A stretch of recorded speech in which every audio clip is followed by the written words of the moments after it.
200,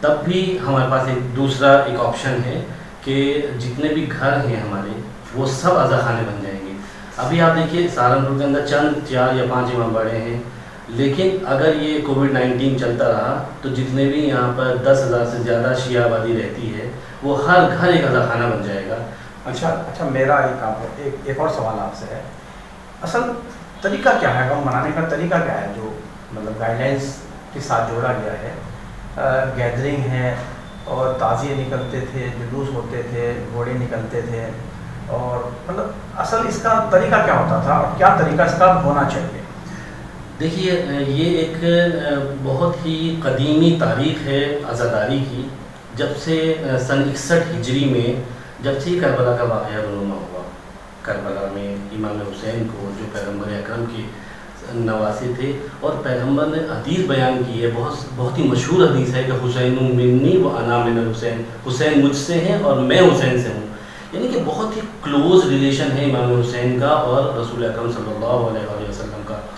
تو طریقہ یہ رائج کیا گیا تھا کہ غم منانے کے لیے، چونکہ اتنا بڑا غم ہے یہ تاریخ کا کہ اس کو اکیلے انسان برداشت نہیں کر سکتا، تو یہ رسم قائم کی گئی کہ ملنے جلنے سے یہ غم بانٹا جائے.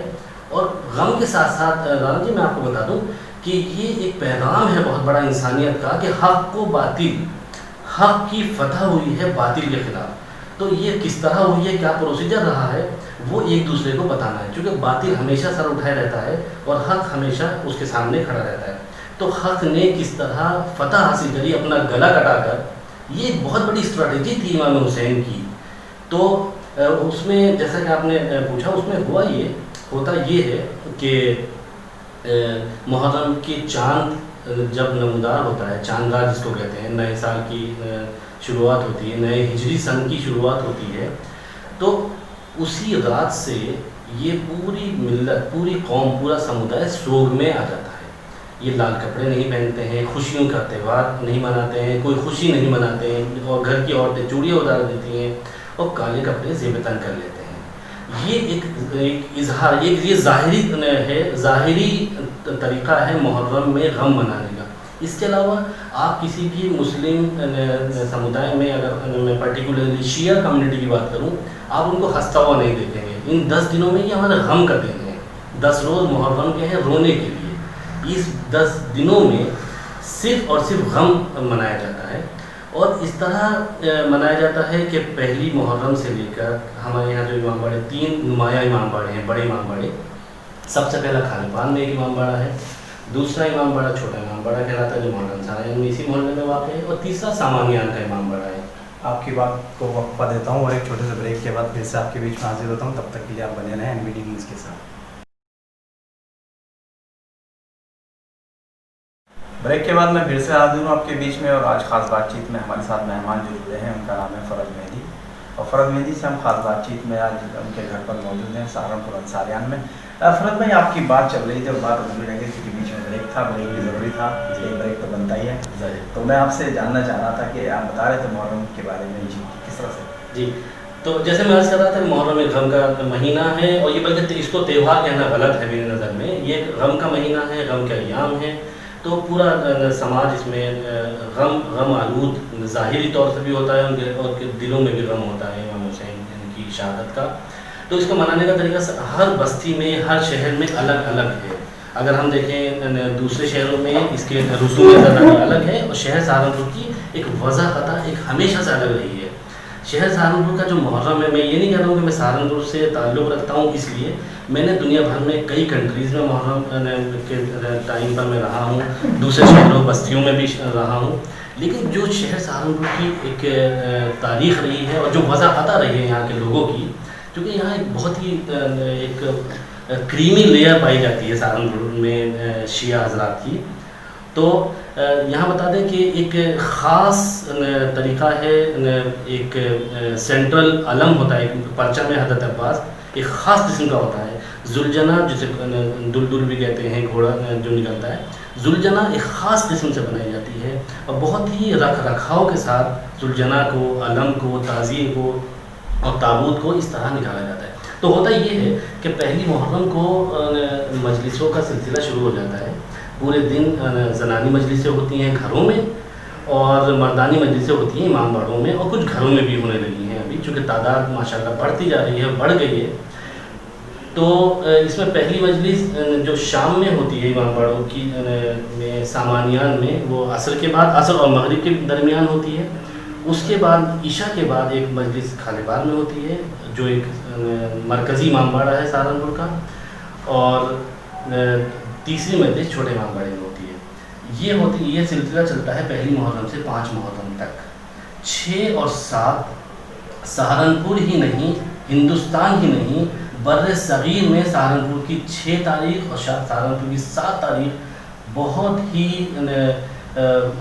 مشہور تاریخ مانی جاتی ہے، اور جو یہاں کی رسوم ہیں، جس طریقے سے ذوالجناح کا برآمد ہونا، علم کا برآمد ہونا، علمدار کا اپنا اٹائر ہوتا ہے، اپنی ایک ملبوس ایک خاص قسم کی جو اس کے کپڑے ہوتے ہیں، ڈریس ہوتی ہے، وہ پہننا ہوتا ہے، اور ایک خاص قسم کے لوگ اس کو تیار کرتے ہیں۔ تو 6 محرم کو یہ جلوس چھوٹے امام باڑے سے بڑے امام باڑے جاتا ہے، اور اسی طرح 7 محرم کو یہ جلوس بڑے امام باڑے سے چھوٹے امام باڑے جاتا ہے۔ تو یہ 2 جلوس بڑے ہوتے ہیں۔ 8 محرم کو پھر ایک مجلس ہوتی ہے جو تمام مجالس کا ایک ماحصل، جس کو آپ کہہ سکتے ہیں، سینٹرل پوائنٹ کہہ سکتے ہیں۔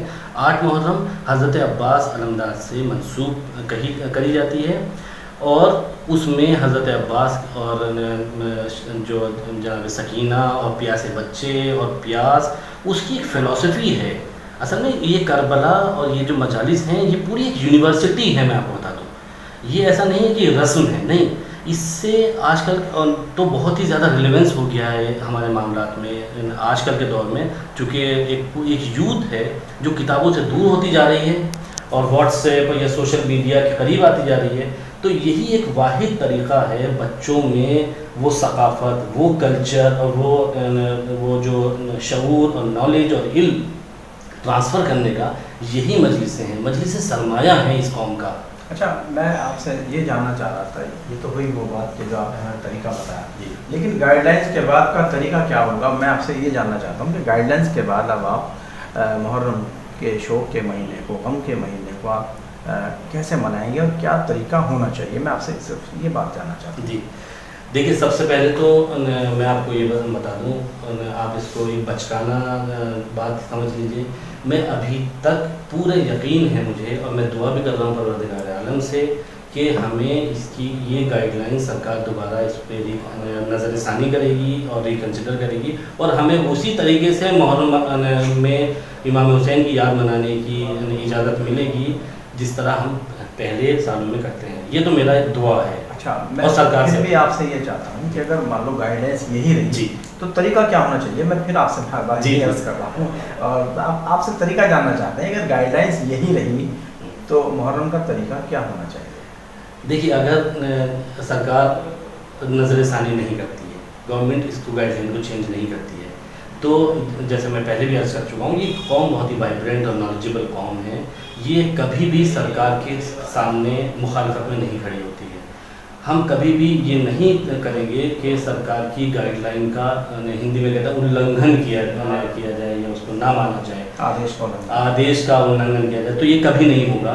جو گائیڈ لائن ہے اس کو as it is Shia community منائے گی، اور اس طرح منائے گی کہ جہاں 3 امام باڑے میں مجلس ہوتی تھی، اب یہ 3000 گھروں کے اندر مجلسیں ہو جائیں گی، ہر گھر ایک عزا خانے میں تبدیل ہو جائے گا۔ اچھا، ایک اور سوال آپ سے، جب آپ گھروں میں مجلسیں کریں گے تو کتنی مقدار میں لوگ ہوں گے؟ تعداد کتنی ہوگی؟ گیدرنگ نہ ہو اور سوشل ڈسٹینس کا بھی پالن ہے، تو تھوڑا سا یہ بتانے کا کام کریں۔ دیکھیے، ایک جو سرکار کی طرف سے جو فگر دی گئی ہے وہ 5 لوگوں کی دی گئی ہے، تو میں سمجھتا ہوں 4 یا 5 جو بھی گھر کے لوگ ہیں۔ دیکھیے، اگر میں جب گھر کی بات کرتا ہوں، یعنی آپ یہ کہہ رہے ہیں کہ ہر گھر کا ہر افراد اپنے گھر میں مجلس کر سکتا ہے، یہ آپ کہنا چاہتے ہیں؟ ہر گھر میں جس میں 2 لوگ ہیں وہ 2 لوگ بیٹھیں گے۔ اگر میں کہیں اس گھر میں اکیلا ہوں تو میں اکیلا بیٹھ کر عزاداری کروں گا۔ عزاداری کے لیے ضروری نہیں ہے کہ میں لوگوں کے پاس جاؤں یا سڑک پر جاؤں۔ عزاداری کا میں نے بتایا ایک باطنی رخ بھی ہے کہ میں اپنے اندر کس طریقے سے امام حسین کے بتائے ہوئے پیغامات کو اپنی زندگی میں اتارنے کی کوشش کر رہا ہوں۔ اچھا، آپ سے ایک اور چھوٹا سا سوال ہے کہ کل جو افراد کی سنکھیا تھی